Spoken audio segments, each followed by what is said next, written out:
مگر سرکاری کام ایسے ہوتے ہیں نام گھٹتے بڑھتے ہو سکتا ہم نہ جائیں.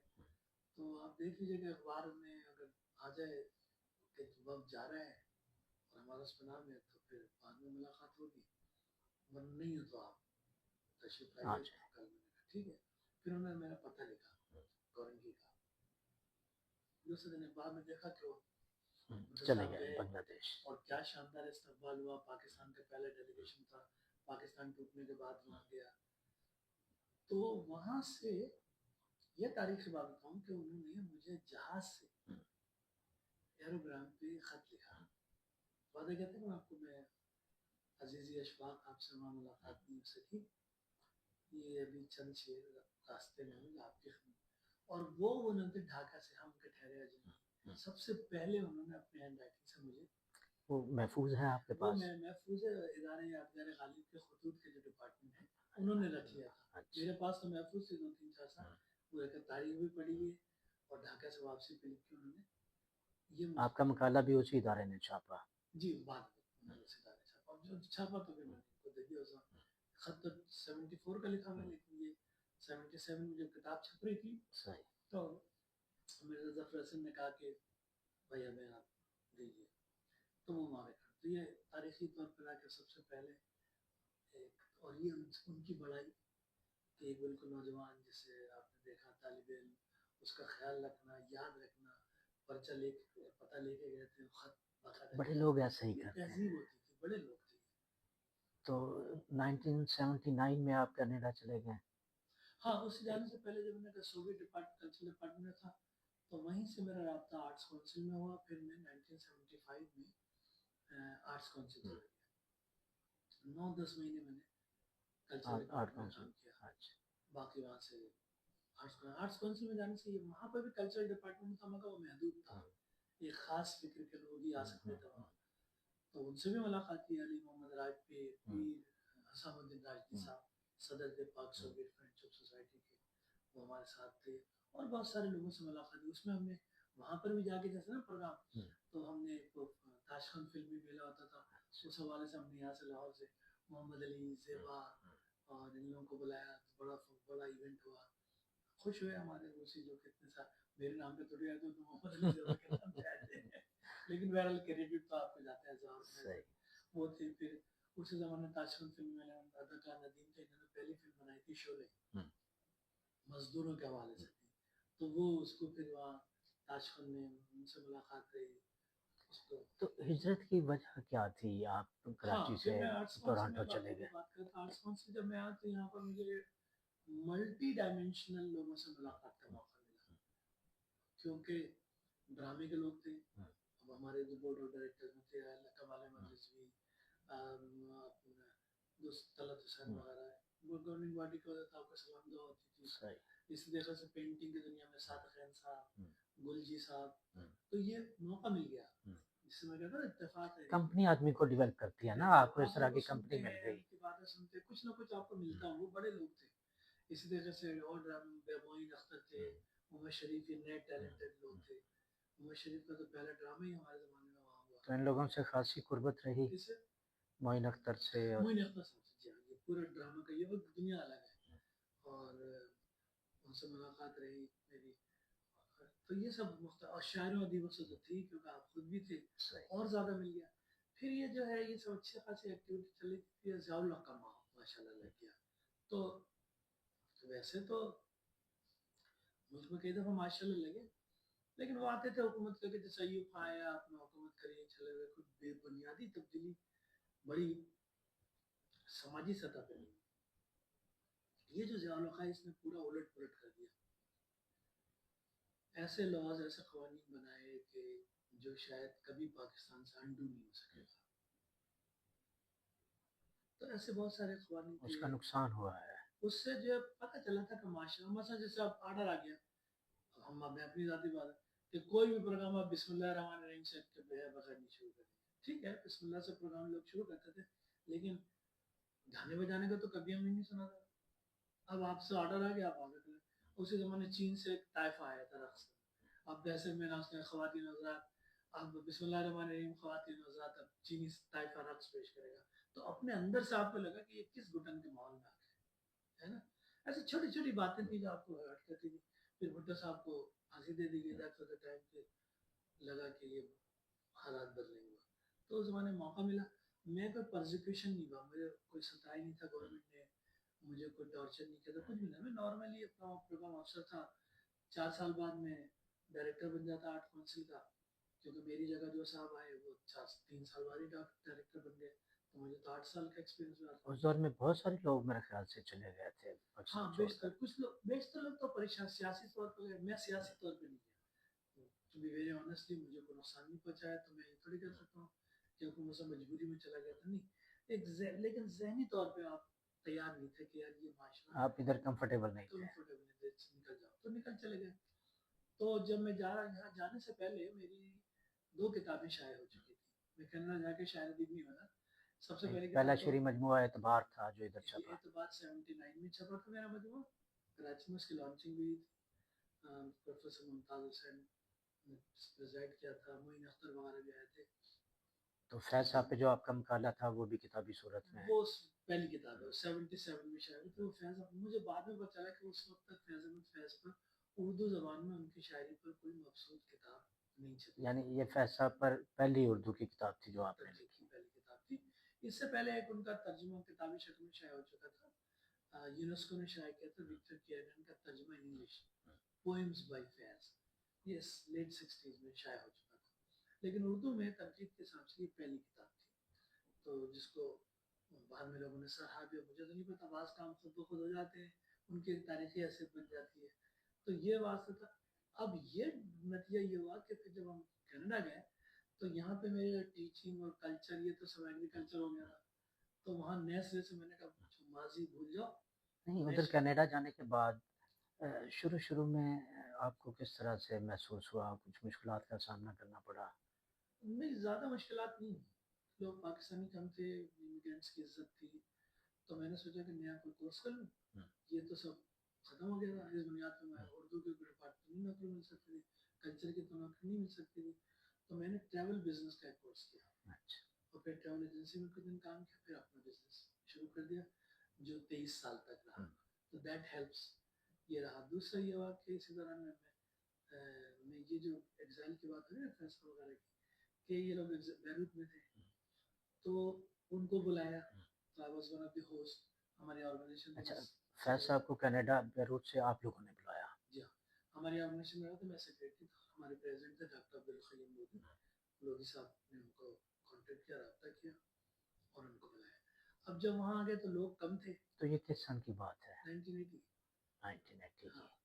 تو اس میں اور پھر آپ نے فیض صاحب کی سرپرستی میں وہ ایک ادبی پرچہ بھی تو شروع کیا تھا, اردو انٹرنیشنل. ہاں, وہ 1982 میں شروع کیا تھا. اور وہ بھی ایسا ہوا کہ 1980 میں کیا تھا, چونکہ ٹریول میں تھا تو فری ٹکٹ وکٹ مل جاتا تھا, تو میں فوراً 10 مہینے بعد ادھر آ گیا پاکستان. اب یہاں سے جب میں آیا تو مجھے لگا کہ میں مصر ہوں پاکستان میں. کسی کی بات کرے وہ تم کا تو انتقال ہوا. اچھا,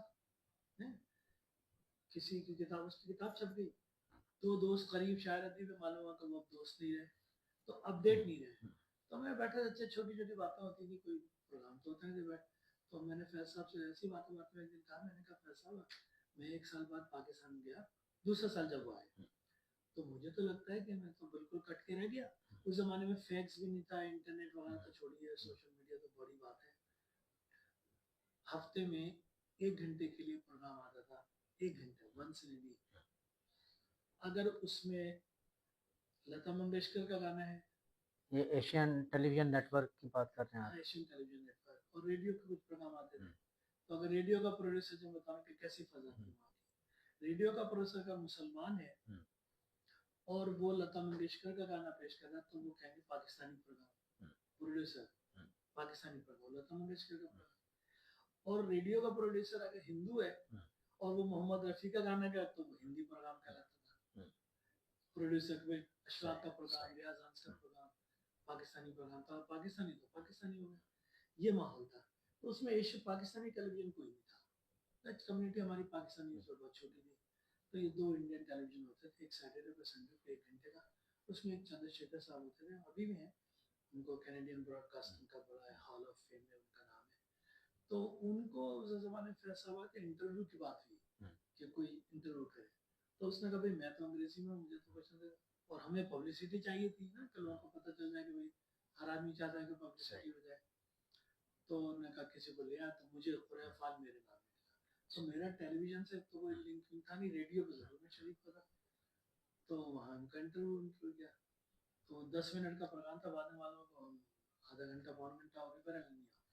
تو وقت جب ختم ہوا تو اس نے مجھ سے, ساؤتھ انڈیا کے تھے چندر شیکھر صاحب, تو انہوں نے مجھ سے کہا کہ ہمیں ہمارے پروگرام میں پاکستانی اگر گیسٹ وغیرہ کبھی آتے ہیں تو اگر آپ ہمارے تو والنٹیئر کر سکتے ہیں. تو میں نے کہا کہ ہاں ضرور. تو میں تقریباً 23 سال تک والنٹیئر کیا میں نے ان کے پروگرام.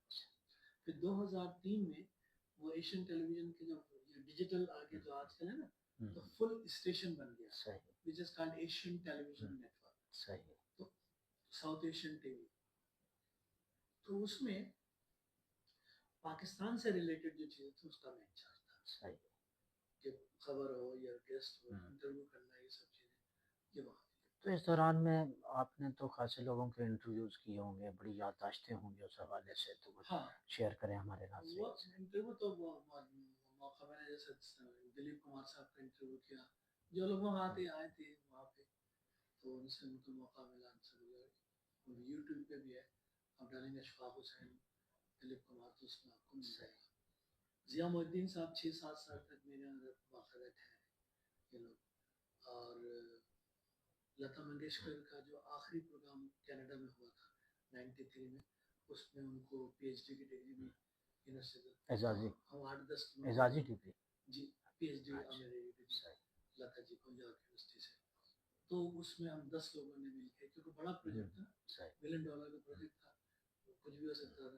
ہم 10 لوگ, I was one of the organizer of that program. تو اس میں لتا جی کا بھی انٹرویو کیا, شو سے متعلق کیا تھا. تو کوئی تصاویر وغیرہ ہیں اس کی, ویڈیو میرے پاس نہیں ہے کیونکہ ویڈیو ہونا نہیں تھا, کیونکہ ہم یہ پوچھ رہے تھے کہ اتنا کچھ شو ہو رہا ہے, کام ہو رہے ہیں. تو اس میں جو ہے ان سے ملاقات ہوئی, وحید رحمان, اپنی فلم انڈسٹری کے والا زینت امان, روم سپی, اور کیونکہ ایک فلم بھی وہاں بنی تھی ہمارے کمپنی اس میں انوالو تھی, تو میں بھی شامل تھا اس میں. راج ببر 82 کی بات کر رہا ہوں, راج ببر, زینت امان, بندیا گوسوامی. اور وہ یہاں انڈیا میں اب کسی اور نام سے ہوئی تھی, ہمارے یہاں کینیڈا کا کچھ اور نام تھا, اس لیے میں بتا نہیں سکتا. 1982 میں, تو شوٹنگ اس کی وہاں پہ بھی ہوئی تھی. تو یہ لوگ آئے, ان سے ملاقات کرنے, لوگ کم تھے تو آپ کی زیادہ اپرچونیٹی مل جاتی تھی اس زمانے میں. اور ٹیلی ویژن کی وجہ سے, جب آپ ٹیلی ویژن میں ہیں تو کہیں نہ کہیں آپ کو کور کرنا ہے, انوائٹ کر رہے ہیں. آپ ٹیلی ویژن کی وجہ سے بھی ادھر آپ کو اچھا تعارف ملا, اچھا انٹروڈیوس ہو گیا خاصا. تو آپ نے خاصے لوگوں کے, معروف لوگوں کے انٹرویوز کیے ہاں, ہوں اس گے. وجہ سے سمجھتا ہے کہ یہ فلم حوالے سے ان پہ ہے. میوزک میں جہید آزاد, فتح علی خان, غلام علی,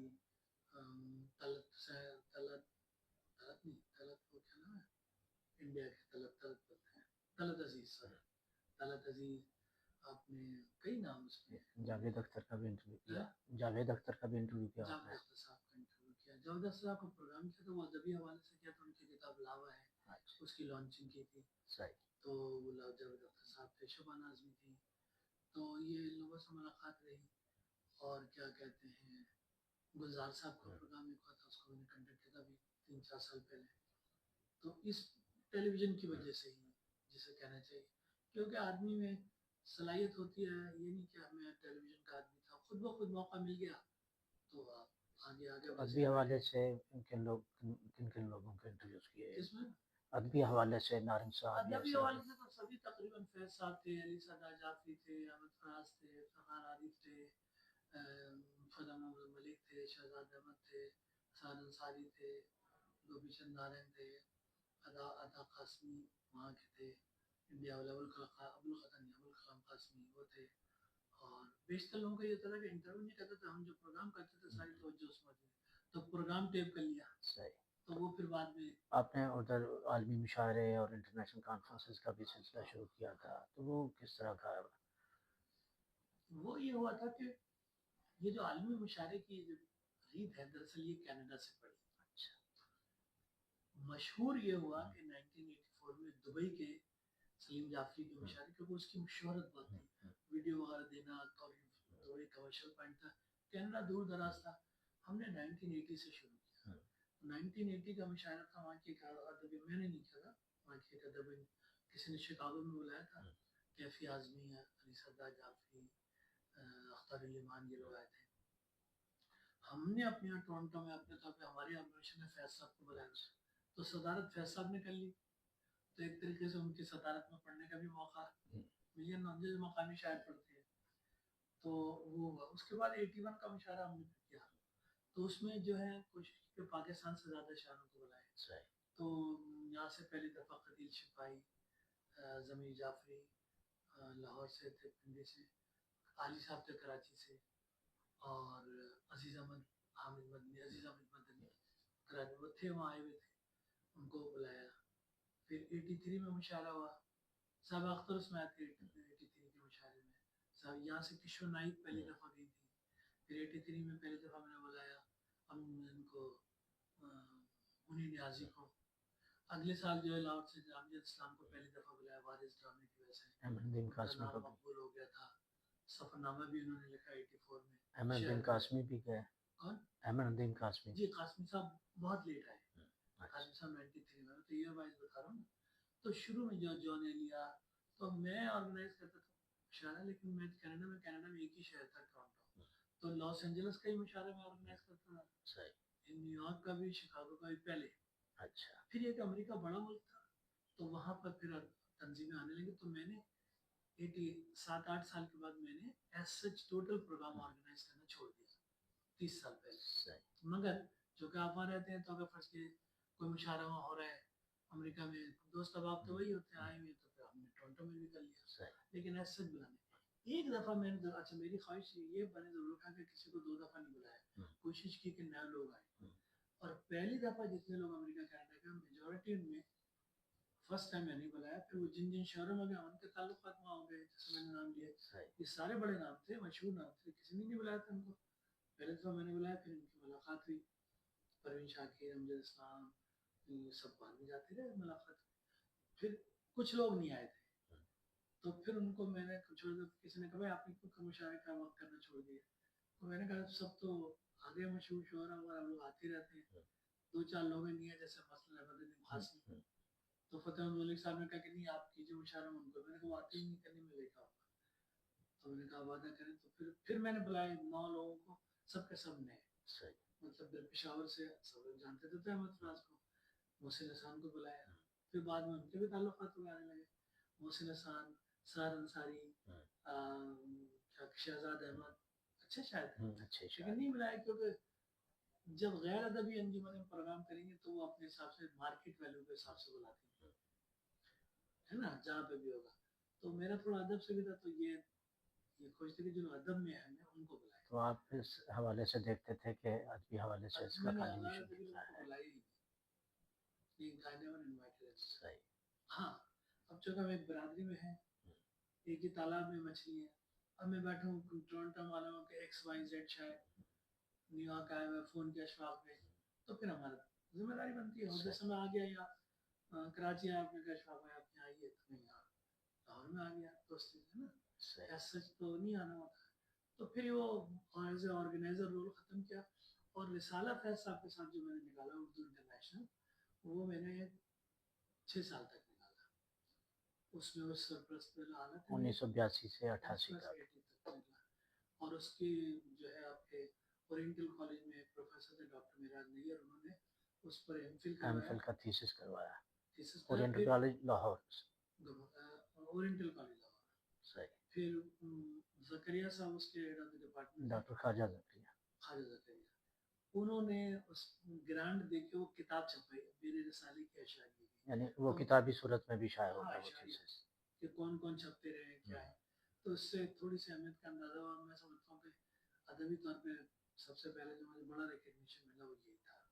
لیکن آپ بیٹھے ہوئے اتنی دور ہیں، آپ کے کام پہ کہیں، اور اس اب تو خیر ایم فل کے نصاب میں ہو گیا، ہر غیرہ پہ لکھا جاتا ہے. اس زمانے میں تو گرانٹ دینا یہ دینا بڑی چیز ہوتی تھی 30 سال پہلے، تو یہ بڑی چیز تھی. اچھا، تو آخر میں چاہوں گا کہ آپ ہمارے ناظرین کے لیے اپنی شاعری سے کوئی منتخب چیزیں سنا دیں. ضرور میں سناتا ہوں. ایک نظم ہے جس کا عنوان ہے مکمل رائے. ہم باتیں کرتے رہتے ہیں تو سوال سے ہم ہماری ساری باتیں سب رویے اور سارے فیصلے بس چند مفروضوں پہ قائم ہیں. واہ ہماری ساری باتیں سب رویے اور سارے فیصلے بس چند مفروضوں پہ قائم ہیں.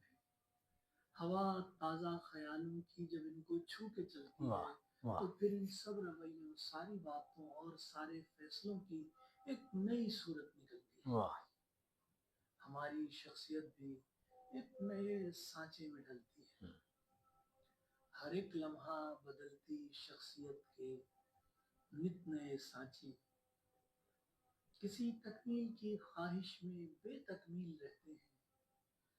مکمل کوئی مفروضہ نہیں اپنا تو پھر ہم نامکمل لوگ اس دنیا کے ہر ایک مسئلے پر کس لیے اپنی مکمل رائے دیتے ہیں. واہ واہ مکمل واہ رائے دیتے کیا بات ہے کیا ہیں. تو بات یہ تجرباتی تھا ذہن میں.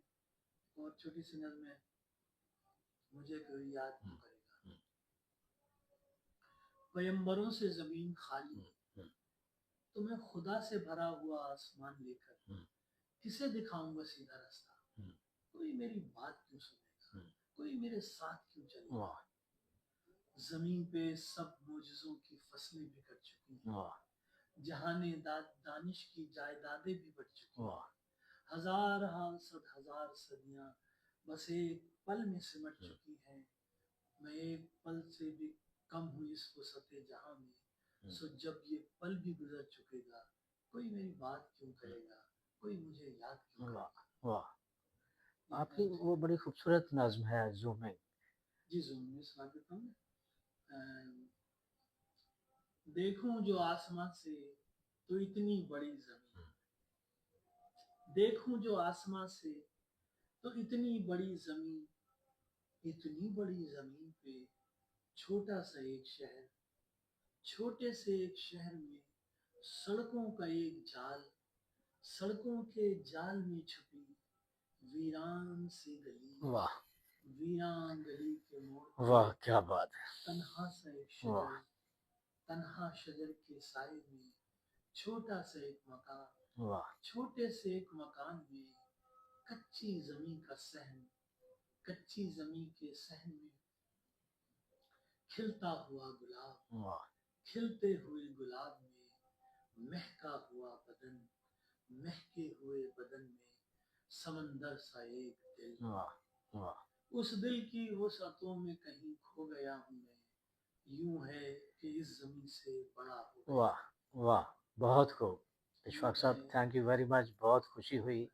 میں چاہتا تھا کہ آپ کی غزلوں سے بھی کچھ اشعار سنتے مگر اس نظم کے بعد میں سمجھتا ہوں کہ میں اسی نظم کے شہر میں رہنا چاہتا ہوں. بہت خوبصورت نظم. تو اور یہاں تشریف لائے اپنے پورے اسٹاف کے ساتھ یہاں پہ آئے اور آپ کے جو چینل آپ نے شروع کیا ہے مجھے امید ہے کہ وہ ادبی حلقوں میں زیادہ پذیرائی حاصل کرے گا. انشاءاللہ اور ہمارے دوست اب آپ جب بھی وہاں سے آئیں گے تو میں ان کے ساتھ آپ کو وہاں پیش کروں گا. Thank you very much. بہت شکریہ. ابھی آپ کی یہ خاص طور پر آپ کو کلیات شکریہ ادا کرنا ہے کہ میں اس موقع پہ آیا ہوں. لاہور میں یہ 2024 کا نومبر کا مہینہ ہے جس میں میری کتاب جو ہے یہ کلیات لو ہم نے دامن جھاڑ دیا. بڑی خوبصورت کتاب ہے. اس کو خاصی لو ہم نے پذیرائی. دامن جھاڑ دیا. یہ میرے اب تک کی شاید 50 سال تک کا طالب علم سے لے کر اب تک کے جو ہے اس کو میں نے ایک جگہ اکٹھا کر دیا ہے. اور وہ عموماً کلیات جو ہے لوگ مجموعوں کے اعتبار سے کرتے ہیں. میں نے اسے صنف کے اعتبار سے کیا کیونکہ میں کسی ایک صنف پہ نہیں کہ نظم تو نظمی کہہ رہے ہیں غزل تو غزل میں جو جی آتا تھا کہتا تھا. تو اس میں غزلوں کا حصہ الگ ہے. عطات الگ ہیں. رباعیات الگ ہیں. نظمیں الگ ہیں. آزاد نظم الگ ہیں. پابند نظم الگ ہیں. نثر نظم آپ نے تو شعر کو شائع کیا ہے تو اس ترتیب سے میں نے اس کو رکھا ہے. اور اس کی وجہ یہ ہے کہ ہم لوگ یہاں پاکستان ہندوستان سے بہت دور ہیں. اردو کے اصل علاقے تو یہیں. اردو کی جڑیں تو انہی ملکوں میں. ہم لوگ تو وہاں گملے میں کھلے ہوئے پھول ہیں جو بس تھوڑی سی رونق دکھلائیں گے. ہماری دعا ہے کہ آپ ہمیشہ ہنستے مسکراتے رہیں. تو یہاں پر آتے ہیں تو اس میں میں نے کہا چلو شائع کر دیتے ہیں, ایک جگہ ریفرنس ہو جائے گا, باقی اس کو ریویو پہ بھی تو ڈالو. ناظرین ہم انشاءاللہ کوشش کریں گے کہ آئندہ بھی اس طرح کی بڑی ادبی شخصیات سے آپ کو ملواتے رہیں. اگر ہمارا یہ پروگرام آپ کو اچھا لگے تو ہمارے چینل کو لائک کیجئے, سبسکرائب کیجئے اور شیئر کیجئے. Thank you very much. اللہ حافظ.